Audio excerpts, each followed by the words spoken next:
Hakeem Jeffries remains the same guy we always thought he was, a guy who does the donor's bidding, and in this case keeps those elected to lead the American people rich while the rest of us get crumbs. House Minority Leader is actively undercutting a bipartisan effort to finally ban members of Congress from trading individual stocks. I know you have a lot to say about this one. We'll get to the details and the tactics, but your 2 cents, Cenk. So I just mainly want to tell people this is a really interesting story because it shows you how Democrats pretend to be on your side while actually being against you. Now, this is a play that they've run hundreds of times, but this is a good example of it. So let's pay attention to what they do here to be able to pull that trick off. Here it is. For years, of course, we've talked about how corrupt this is. 80 to 90% of the public wants this ban. There's actually momentum. A discharge petition started by Republican Anna Paulina Luna had 74 signatures, including 15 Republicans. If every Democrat signed on, it would force a floor vote, and this could very well become, law. That easy, finally. But instead of taking the win for the American people, Jeffries got to work introducing a spoiler bill. His team is telling members not to sign the Luna petition, instead back his bill, which adds a key component. It's a ban for the president and vice president. It is a non-starter, though, of course, for Republicans who would never sign on to that, effectively killing all chances any real reform gets done. It's all by design.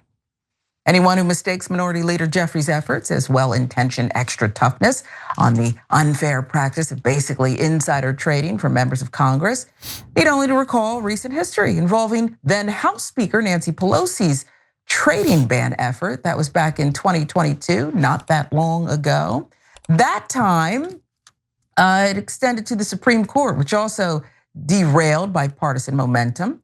As Dylan Hetler-Gaudet of the Project on Government Oversight puts it, this is exactly what Pelosi did a few years ago. This is not only an unserious effort, it's an attempt to undermine and kill off the only bipartisan legislative vehicle that is gaining momentum. It is really bad faith all around. Now, according to reporting from the American Prospect, Jeffries' team is telling outside advocates to get in line with the leadership or risk losing access in the future.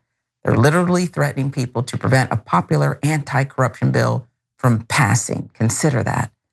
And let's just take a look, shall we, at the person they put at the front of this. It is Representative Seth Magaziner, the lead on the Democratic side for the bipartisan bill, yet he's the one sponsoring Jeffries' partisan distraction. Hakeem Jeffries and Mike Johnson are playing games, blaming each other, of course, while ensuring their members can still profit from insider information.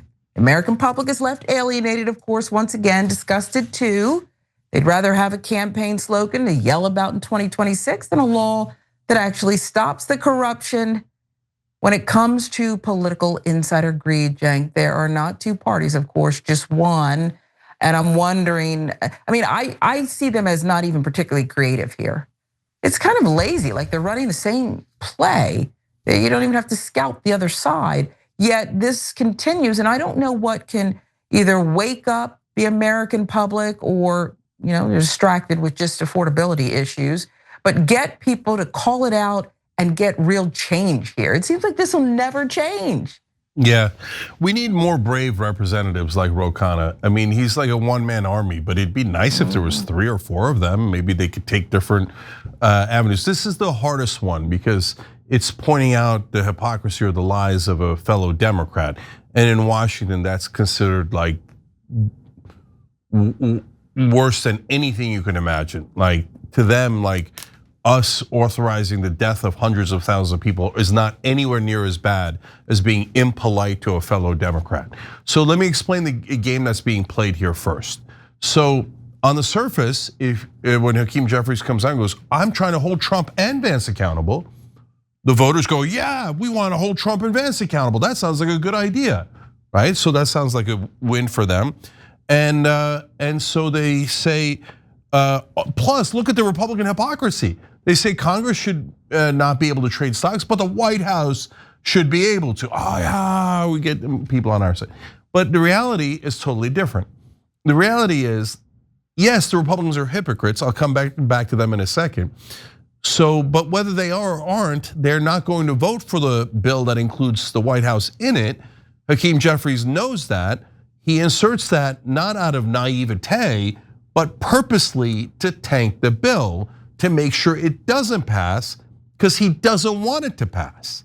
Now, here's a counter proposal, for example, that could easily get this done. You say yes to this bill, you got the 15 Republicans, you all vote on it, and the Democratic Party looks like it's anti-corruption because it literally passed the bill that was anti-corruption. A minority of Republicans agreed with you, the entire Democratic Party agrees we should be against corruption. And that would get 90% of the job done at that point anyway. And that is very rare because almost never do Republicans cross over. Here we have a beautiful opportunity for Republicans to cross over to our side in terms of at least anti-corruption policies and get a huge win. And then after that, there's nothing stopping you from introducing a bill saying, hey, since we just passed it for Congress, it should also apply to the White House. So it's a trick, guys. There's no reason why you couldn't do that after you get 90% of the job done. It's just that the Democrats in Congress want to be able to trade on stocks. And maybe they have a legitimate argument, but they've never made one. Instead, they've pretended they're in favor of this while quietly, secretly killing it off. And so what we need, Sharon, is in this case, like establishment media has covered up all the crimes of the corporate Democrats and the corporate Republicans, right? So if you talk about this in establishment, they never even talk about this. But if they talked about it, they would tell you that Hakeem is fighting for the Democratic voters and Hakeem's an amazing leader and a masterful legislator and a blah, blah, blah, blah, blah, blah, blah, right? No, we need more people calling BS. So we've been doing it for 20 straight years and we've been battered by the Democratic leadership. And guys, whenever I say the Democrats are lying to you, et cetera, of course I mean the politicians and the leadership. They're lying to their own voters. The Democratic voters are the ones we have to protect along with all the voters. So, but you can't, like so far online media has not been able to, at least on the left, been able to overwhelm establishment media. And now we're making a lot more headway. Now people realize Democratic leadership sucks, as we've been telling them this entire time. They take donor money like we've been telling you this entire time. They're corrupt like we've been telling you, et cetera. But it still hasn't crossed the tipping point in my opinion. So, but the way you get into establishment media is you get esteemed legislators to say it on the record. So for example, if AOC came out and said, what Hakeem Jeffries is doing is ridiculous, we should take the win, apply the stock ban to Congress and then introduce a bill to go get Trump and Vance. We hit both birds with one stone. But she won't say that because then, she has offended Hakeem Jeffries. She's been naughty and all the other Democrats will yell at her and mainstream media will yell at her. And she doesn't want that. She doesn't want that fight. She doesn't want to be uncomfortable. That's why, and I say AOC because she's a big example of it, but apply to literally everyone else in Congress minus Ro Khanna and Bernie Sanders. Where are they? So they'll never oppose Hakeem. So this is just going to go around and around. And our own voters, Sharon, honestly get lied to more than the Republican voters do because at least the Republicans fight within themselves and you get to hear the two options, right? On our side, we're like a voice in the wilderness going, they're lying to you. They're never going to do the policies. And we could prove it like we do in this case. And the rest of the media and politicians are like, bow your heads, otherwise you support Trump. Make sure that the corporate donors win, right? There's a little bit of a rebellion. I hope the rebellion gets much, much larger. Every time you ring the bell below, an angel gets his wings. Totally not true, but it does keep you updated on our live shows.